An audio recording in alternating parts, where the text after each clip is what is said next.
지금 이 순간에도 여러분의 노후 자금은 빈 공간 속으로 사라지고 있습니다. 저는 올해로 66세, 은퇴 후 아내와 둘이 30평 아파트에서 살고 있습니다. 처음엔 흐뭇했죠. 하지만 1년이 지나고 깨달았습니다. 집이 우리 삶을 조금씩 갉아먹고 있다는 사실을요. 아이들이 대학 가고 직장 가고 결혼해서 나가고 나니 방 2개가 그냥 비어 있더군요. 처음엔 나중에 애들이 놀러 오면 쓰겠지 했습니다. 그런데 애들이 얼마나 자주 오나요? 한 달에 한 번? 2달에 한 번? 그 사이에 빈 방은 그냥 먼지만 쌓입니다. 청소할 곳은 많고 관리비는 계속 나갑니다. 매달 관리비가 얼마나 나올까요?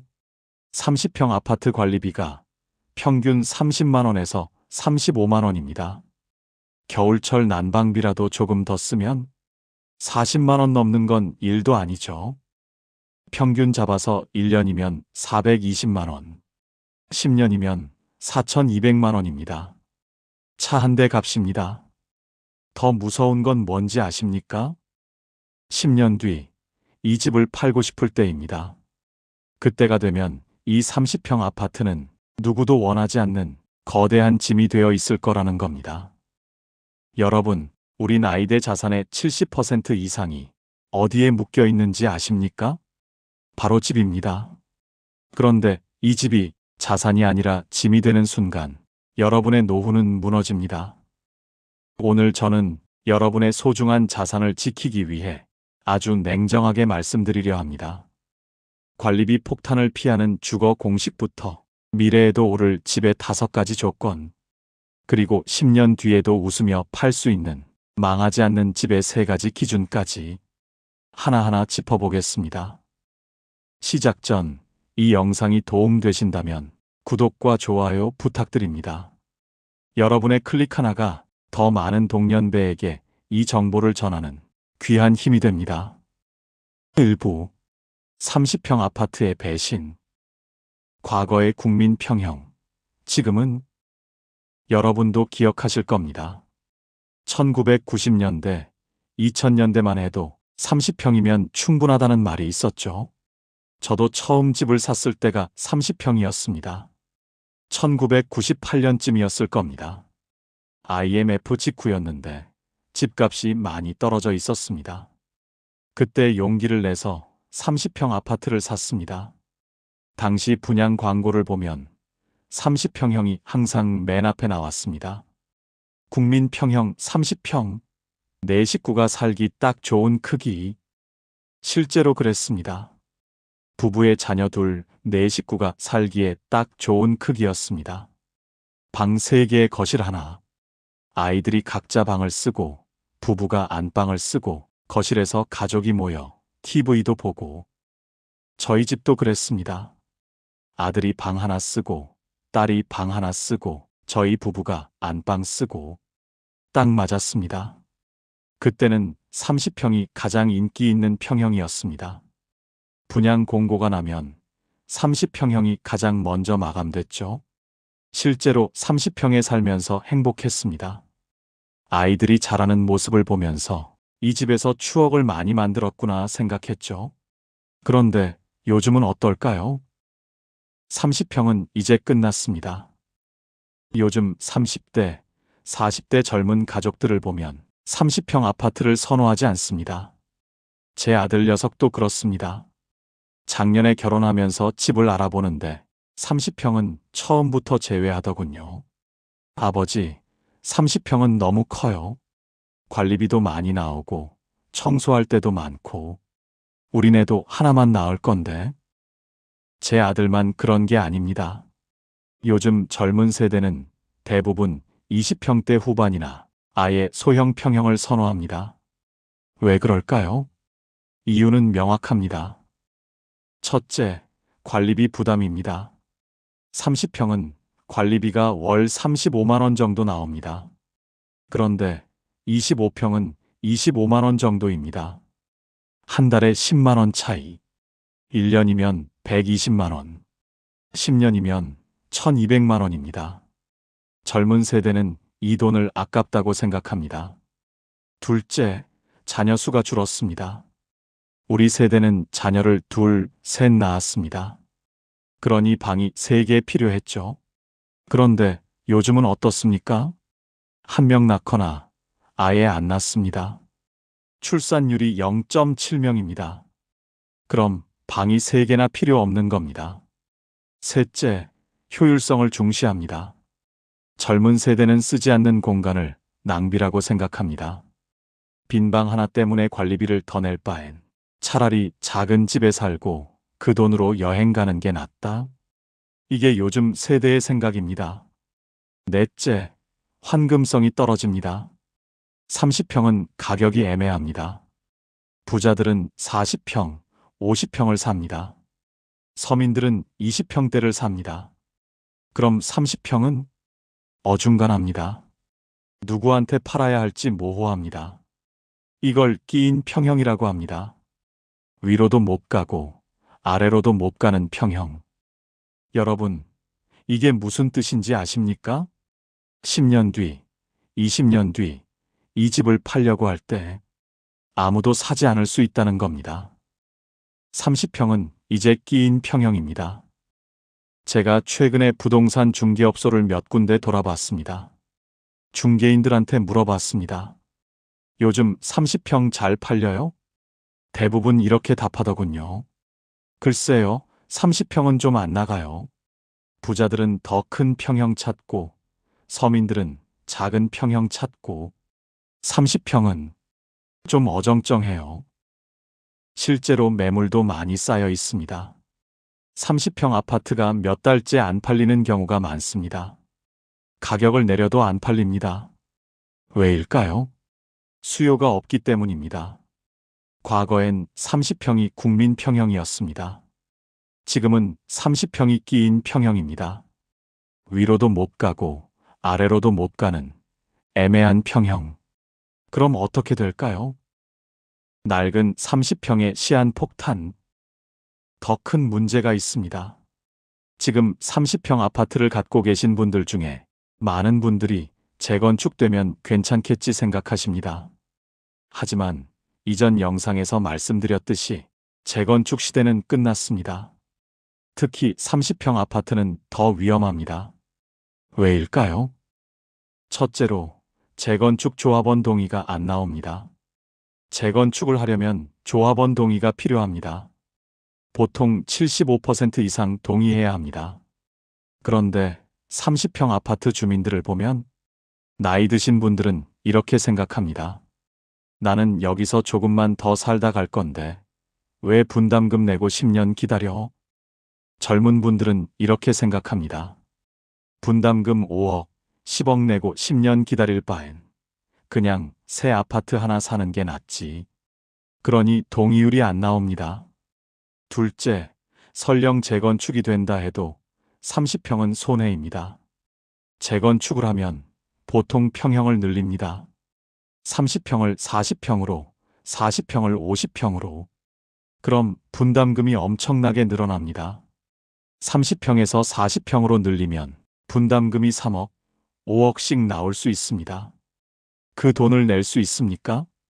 대부분 못 냅니다. 그럼 어떻게 될까요? 집을 포기하고 나가야 합니다. 이게 바로 30평의 함정입니다. 살 때는 국민 평형이었는데 팔 때는 아무도 안 사고 재건축도 안 되고 관리비만 계속 나가는 집. 여러분, 이런 집을 계속 갖고 계실 겁니까? 2부, 서울을 떠나는 5060의 위험한 도박. 전원주택 가면 행복할 줄 알았죠? 그럼 이렇게 생각하실 수 있습니다. 30평이 부담이면 서울 떠나서 지방에 전원주택 하나 장만하면 되지 않나? 저도 그렇게 생각했었습니다. 은퇴하고 나서 시골에 작은 집 하나 지어서 텃밭 가꾸고 여유롭게 살면 좋겠다. 그런 꿈을 꿨습니다. 주변에도 그런 분들이 많았습니다. 실제로 전원주택 가신 분들도 계십니다. 그런데 그분들이 어떻게 됐을까요? 제가 아는 분 중에 한 분, 정말 충격적인 이야기를 들려드리겠습니다. 이 이야기를 들으시면 전원주택에 대한 생각이 완전히 바뀔 겁니다. 제 대학 동기 중에 한 분이 계십니다. 은퇴하고 나서 경기도 외곽에 전원주택을 지었습니다. 2억 정도 들여서 지었다고 하더군요. 처음엔 정말 좋아했습니다. 여기 공기 좋고 조용하고 최고야. 주말에 한번 놀러와. 저도 한번 놀러 갔었습니다. 정말 좋더군요. 넓은 마당에 텃밭도 있고 주변이 조용하고, 아, 나도 이렇게 살면 좋겠다. 그렇게 생각했습니다. 그런데 6개월쯤 지났을 때 그 친구한테 전화가 왔습니다. 목소리가 좀 이상하더군요. 나 서울로 다시 올라갈까 봐. 왜? 무슨 일 있어? 그 친구가 이렇게 말하더군요. 어제 새벽에 화장실 가다가 뱀을 밟았어. 잠깐, 이 이야기 잘 들어보세요. 그 친구가 새벽 3시쯤 화장실을 갔답니다. 불을 켜지 않고 가다가 발에 뭔가 차가운 게 닿았답니다. 깜짝 놀라서 불을 켰는데 뱀이었답니다. 서울에선 상상도 못할 일이죠. 그런데 더 무서운 건 그 다음이었답니다. 그 친구가 소리를 질렀는데 아무도 들어줄 사람이 없었답니다. 아내는 노모를 돌보느라 친정집에 가 있었고 가장 가까운 이웃집은 200m 떨어져 있었거든요. 새벽에 소리를 질러봤자 아무도 안 듣습니다. 그때 느꼈어. 아, 나 여기서 쓰러지면 아무도 모르겠구나. 이게 전원주택의 현실입니다. 그 친구만 그런 게 아닙니다. 제가 아는 또 다른 분은 충남 쪽에 전원주택을 지었습니다. 처음엔 좋았답니다. 공기 좋고 조용하고 텃밭에서 채소도 키우고. 그런데 1년쯤 지나니까 문제가 생기기 시작했답니다. 첫째, 병원이 멉니다. 나이 들면 병원을 자주 가야 합니다. 그런데 전원주택은 병원이 멉니다. 가까운 병원까지 차로 30분, 큰 병원은 1시간 넘게 걸립니다. 혹시 응급 상황이 생기면 골든타임을 놓칠 수 있습니다. 둘째, 차 없으면 못 삽니다. 전원주택은 대중교통이 거의 없습니다. 버스가 하루에 몇 대 안 옵니다. 그러니 차가 필수입니다. 그런데 70대, 80대 되면 운전을 못 합니다. 면허를 반납해야 할 수도 있습니다. 그럼 어떻게 될까요? 집에 갇힙니다. 셋째, 외롭습니다. 전원주택은 이웃이 멉니다. 서울에선 엘리베이터에서 이웃을 매일 봅니다. 아파트 단지 안에서 산책하다 보면 아는 사람들을 만납니다. 그런데 전원주택은 하루 종일 아무도 안 만날 수 있습니다. 사람을 만나려면 차 타고 나가야 합니다. 이게 얼마나 외로운 일인지 아십니까? 넷째, 현금 확보를 위해 인프라를 포기한 대가가 큽니다. 많은 분들이 이렇게 생각합니다. 서울집 팔아서 현금 확보하고 보다 싼 지역에 전원주택 사면 여유롭게 살 수 있겠지? 맞습니다. 당장은 현금이 생깁니다. 서울집 5억에 팔고 전원주택 2억에 사면 3억이 현금으로 남습니다. 그런데 그 3억으로 뭘 하실 겁니까? 병원비? 생활비? 그것도 중요하지만 더 중요한 걸 잃었습니다. 바로 인프라입니다. 병원, 마트, 문화센터, 친구들. 이 모든 게 서울에 있습니다. 전원주택으로 가면 이 모든 걸 포기하는 겁니다. 현금 3억 때문에 삶의 질을 포기하는 겁니다. 그게 과연 현명한 선택일까요? 제 대학 동기는 결국 1년 만에 다시 서울로 올라왔습니다. 전원주택을 팔고 서울 외곽 20평대 아파트를 샀습니다. 그분이 이렇게 말하더군요. 집은 크고 좋아도 주변에 사람이 없으면 감옥이야. 여러분, 이 말 기억하세요. 전원주택은 로망이지 현실이 아닙니다. 3부. 미래에도 오를 집의 5가지 조건. 여기까지 들으시니까 이런 생각 드시죠? 30평도 안 되고 전원주택도 안 되고 그럼 대체 어디로 가야 합니까? 걱정하지 마세요. 답은 있습니다. 제가 5년 넘게 공부하고 여러 사람들을 만나보고 직접 발로 뛰면서 알아낸 것들을 지금부터 정확하게 알려드리겠습니다. 미래에도 가격이 방어되고 팔고 싶을 때 팔 수 있고 노후를 안전하게 보낼 수 있는 집. 그런 집은 딱 5가지 조건을 갖추고 있습니다. 첫 번째 조건은 도심 접근성입니다. 도심까지 30분 안에 갈 수 있어야 합니다. 왜냐하면 도심에 병원이 있고 문화시설이 있고 일자리가 있기 때문입니다. 서울 외곽에 사는 이유도 이겁니다. 집에서 지하철역까지 걸어서 10분, 지하철 타고 강남까지 40분, 병원 가려면 30분 안에 갑니다. 이게 중요합니다. 나이 들수록 병원을 자주 가게 됩니다. 병원이 가까워야 안심이 됩니다. 그리고 자녀들도 자주 올 수 있어야 합니다. 전원주택처럼 멀면 자녀들이 안 옵니다. 아버지, 거기 가려면 차 타고 2시간이나 걸려요. 이러면 끝입니다. 두 번째 조건은 병세권입니다. 병원이 적어도 10분 안에 있어야 합니다. 학세권, 역세권은 들어보셨죠? 병세권은 병원 가까운 곳입니다. 젊을 때는 학세권이 중요했습니다. 아이들 학교 보내야 하니까요. 역세권도 중요했습니다. 출퇴근해야 하니까요. 그런데 은퇴하고 나면 학교 안 갑니다. 회사도 안 갑니다. 그럼 뭐가 중요할까요? 병원입니다. 나이 들면 병원을 자주 갑니다. 일주일에 1번, 심하면 일주일에 2~3번 갑니다. 그때마다 차 타고 30분, 1시간 가야 한다면 정말 힘듭니다. 그러니 병원이 가까운 곳, 걸어서 10분 안에 갈 수 있는 곳. 이게 진짜 황금 입지입니다. 제가 사는 곳도 그렇습니다. 걸어서 10분 거리에 동네 내과가 있고 30분 거리에 종합병원이 있습니다. 이게 얼마나 편한지 모릅니다. 세 번째 조건은 소형화입니다. 20평에서 25평 사이가 적당합니다. 왜일까요? 첫째, 관리하기 쉽습니다. 나이 들면 청소하기 힘듭니다. 30평은 청소할 곳이 많습니다.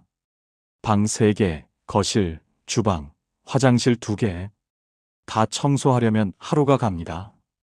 그런데 20평대는 방 2개, 거실, 주방, 화장실 하나. 금방 끝납니다. 둘째, 관리비가 적게 나옵니다. 20평대는 관리비가 월 20만 원 정도입니다. 30평은 35만 원. 한 달에 15만 원 차이. 1년이면 180만 원. 10년이면 1,800만 원입니다. 셋째, 환금성이 좋습니다. 20평대는 수요가 많습니다. 젊은 부부도 사고, 1인 가구도 사고, 은퇴자도 삽니다. 팔고 싶을 때 바로 팔 수 있습니다. 이게 얼마나 중요한지 아십니까? 집은 투자가 아니라 주거입니다. 하지만 급할 때 팔 수 있어야 합니다. 병원비가 필요하거나 요양원 들어갈 때 현금이 필요합니다. 그때 집을 바로 팔 수 있어야 합니다. 30평은 몇 달씩 안 팔립니다. 20평대는 한 달 안에 팔립니다. 네 번째 조건은 환금성입니다. 이건 세 번째 조건과 연결됩니다. 집은 팔고 싶을 때 팔 수 있어야 합니다. 환금성이 좋은 집의 조건은 뭘까요? 첫째, 수요가 많은 평형입니다. 20평대가 가장 수요가 많습니다. 둘째, 역세권입니다. 지하철역 10분 안에 있으면 수요가 많습니다. 셋째, 생활 인프라가 좋습니다. 마트, 병원, 학교가 가까우면 수요가 많습니다. 넷째, 관리가 잘 된 단지입니다. 낡은 단지는 수요가 적습니다. 관리가 잘 되고 깨끗한 단지가 수요가 많습니다. 이 4가지를 갖춘 집이라면 언제든 팔 수 있습니다. 5번째 조건은 가격 유연성입니다. 너무 비싼 집은 피해야 합니다. 왜일까요? 첫째, 유지비가 많이 듭니다. 비싼 집은 재산세도 많이 나오고 관리비도 많이 나옵니다. 연금으로 감당하기 힘듭니다. 둘째, 팔기 어렵습니다. 10억짜리 집은 살 사람이 적습니다. 5억짜리 집은 살 사람이 많습니다. 셋째, 하락 위험이 큽니다. 비싼 집일수록 하락폭이 큽니다. 시장이 나빠지면 비싼 집부터 떨어집니다. 그러니 적당한 가격의 집이 좋습니다. 서울 외곽이나 경기도 주요 지역 기준으로 20평대가 5억에서 8억 사이입니다. 물론 강남권은 12억, 15억도 합니다. 하지만 은퇴 자금으로 감당 가능한 수준에서 집을 줄여야 현금이 남습니다. 너무 비싸지도 않고 너무 싸지도 않은 적당한 가격. 이 정도면 팔 때도 부담 없고 살 때도 부담 없습니다. 이게 바로 노후 주거의 황금 조건입니다. 그런데 여기서 한 가지를 더 생각해 봐야 합니다. 집의 조건을 아무리 잘 골라도 그 집안에 이것이 없으면 노후는 무너집니다. 4부 새로운 대안 하숙집과 코하우징. 혼자 살면 죽고 같이 살면 산다. 사실 노후의 가장 무서운 건 집값이 떨어지는 게 아닙니다. 외로움입니다. 저도 아내와 둘이 살지만 가끔 외롭습니다. 아이들은 각자 바쁘고 친구들도 다 각자 사는데 바쁩니다. 그런데 한 가지, 이건 꼭 말씀드리고 싶습니다. 이 외로움은 노인만의 문제가 아닙니다. 젊은 사람들도 같은 외로움을 겪고 있습니다. 다만 방식이 다를 뿐입니다. 그럼 우리는 어떻게 해야 할까요? 요즘 젊은 층을 중심으로 예전엔 생각도 못했던 주거 방식들이 조용히 살아나고 있습니다. 바로 하숙집과 코하우징입니다. 하숙집의 재발견. 하숙이라고 하면 대학생들이 사는 곳이라고 생각하시죠? 그런데 요즘은 조금 다릅니다. 시니어 하숙이라는 게 생기고 있습니다. 이 얘기를 드리면 처음엔 다들 이렇게 생각하십니다. 노인 하숙집이라니? 그게 말이 돼? 저도 그랬습니다. 그런데 실제로 살아본 분 이야기를 듣고 생각이 완전히 바뀌었습니다. 제가 아는 분 중에 한 분이 계십니다. 70대 초반이신데 혼자 사시다가 하숙집으로 들어가셨습니다. 그분 말씀이 이게 생각보다 정말 좋다고 하시더군요. 왜 좋을까요? 첫째, 외롭지 않습니다. 사람이 있습니다. 아침에 얼굴 보고 밥 먹을 때 말 섞고 저녁에 TV 같이 봅니다. 이게 생각보다 큽니다. 둘째, 관리가 편합니다. 하숙집은 집주인이 관리를 해줍니다. 청소, 빨래, 식사 준비 이런 걸 다 해줍니다. 나이 들어서 이런 거 하기 힘든데 대신 해주니까 편합니다. 셋째, 비용이 저렴합니다. 하숙비가 월 60만 원에서 80만 원 정도입니다. 식사 포함입니다. 혼자 살면서 식비, 관리비 내는 것보다 오히려 저렴할 수 있습니다. 넷째, 안전합니다. 혼자 살다가 쓰러지면 아무도 모릅니다. 하지만 하숙집에서는 주인이 매일 확인합니다. 밥 먹으러 안 나오면 방에 가서 확인합니다. 이게 얼마나 안심이 되는지 모릅니다. 그래도 하숙이 부담스럽다면 또 다른 선택지도 있습니다. 코하우징의 가능성. 코하우징은 또 다른 형태입니다. 비슷한 또래에 마음 맞는 사람들이 모여서 같이 사는 겁니다.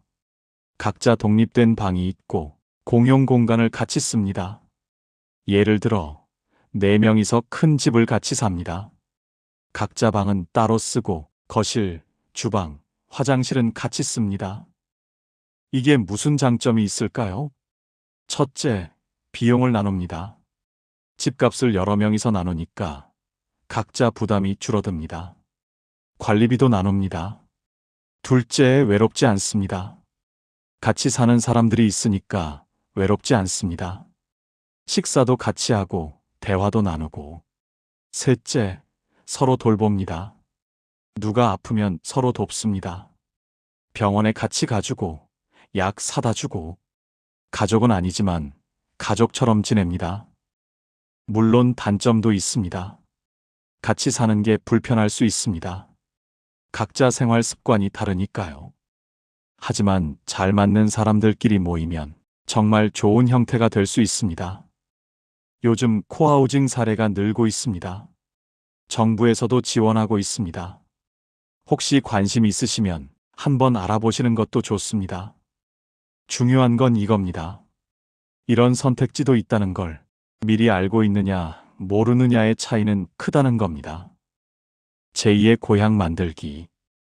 그런데 하숙이든 코하우징이든 놓쳐선 안 될 가장 중요한 게 있습니다.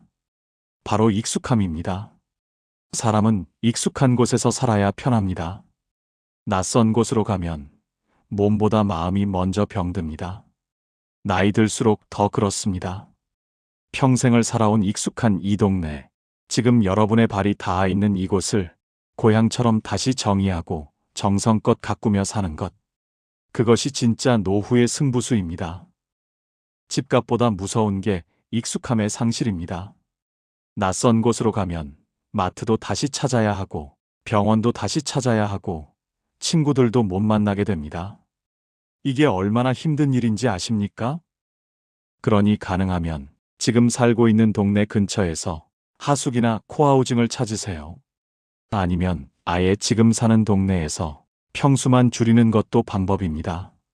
30평에서 20평으로 같은 동네, 같은 아파트 단지 안에서. 그럼 익숙한 환경을 유지하면서 관리비도 줄이고 환금성도 좋아집니다. 낯선 곳에 가서 적응하느라 금쪽 같은 기운 빼지 마십시오. 익숙한 풍경 속에서 노후의 삶을 설계하는 것. 이것이 제가 제안하는 가장 현명하고 따뜻한 그리고 가장 현실적인 선택입니다. 작아지는 집, 가까워지는 관계. 오늘 긴 이야기를 정리해 보겠습니다. 우리가 오늘 나눈 이야기의 핵심은 단순합니다. 노후에 망하지 않는 집을 고르는 3가지 기준. 첫째, 생활 인프라가 가까운 곳입니다. 병원, 마트, 문화센터가 가까워야 합니다. 도보 10분 안에 있으면 최고입니다. 차가 없어도 운전을 못해도 살 수 있는 곳. 그게 진짜 좋은 집입니다. 둘째, 관리가 쉬운 평형입니다. 20평에서 25평 사이가 적당합니다. 너무 크면 관리비가 많이 나오고 청소하기 힘들고 팔기도 어렵습니다. 작고 효율적인 집. 그게 노후에 맞는 집입니다. 셋째, 환금성이 높은 곳입니다. 팔고 싶을 때 바로 팔 수 있어야 합니다. 급할 때 현금이 필요합니다. 병원비, 요양비. 그때 집을 바로 팔 수 있어야 합니다. 30평 초고층은 안 팔립니다. 20평대 역세권은 바로 팔립니다. 집은 부가 아니라 삶입니다. 여러분, 집은 투자 대상이 아닙니다. 집은 사는 곳입니다. 부의 크기를 자랑하는 곳이 아니라 내 삶이 평안을 누리는 곳이어야 합니다. 돈을 벌려고 집을 사는 시대는 끝났습니다. 앞으로는 집을 살기 좋은 곳으로 봐야 합니다. 화려한 집이 아니라 편한 집, 비싼 집이 아니라 관리하기 쉬운 집, 큰 집이 아니라 이제는 외롭지 않기 위해 집을 선택해야 합니다. 30평 빈 집에서 홀로 적막을 견디는 것보다 20평 작은 집에서 이웃과 차 한잔 나누는 것이 훨씬 풍요로운 인생입니다. 낯선 전원주택에서 고립되는 것보다 익숙한 우리 동네에서 사람의 온기를 느끼는 것이 진짜 성공한 노후입니다. 나이 들수록 집은 작아지고 사람과의 관계는 한 뼘 더 가까워져야 합니다. 문제는 집의 평수가 아닙니다. 그 공간이 온기로 채워져 있느냐, 아니면 공허한 벽뿐이냐입니다. 지금 살고 계신 그곳에서 여러분의 새로운 인생은 다시 시작될 수 있습니다. 지금도 늦지 않았습니다.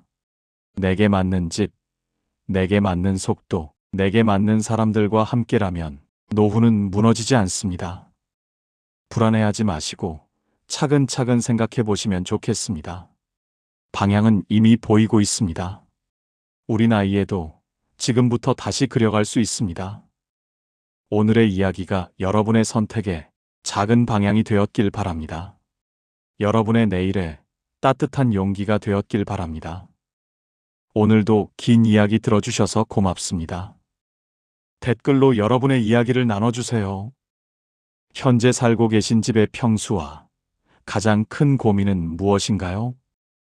하숙집이나 코하우징, 기회가 된다면 살아보실 의향 있으신가요? 집을 줄이는 것과 익숙한 동네를 떠나는 것, 어느 쪽이 더 두려우신가요? 여러분의 소중한 의견을 동년배들과 함께 나누고 지혜를 모으면 이 불안한 노후를 함께 이겨낼 수 있습니다. 나이들매 품격. 우리 함께 만들어 갑시다. 건강하십시오. 행복하십시오. 이상으로 나이들매 품격이었습니다. 황금빛으로 물들어가는 여러분들의 건강하고 행복한 인생 이막을 응원합니다. 끝까지 시청해 주셔서 감사합니다.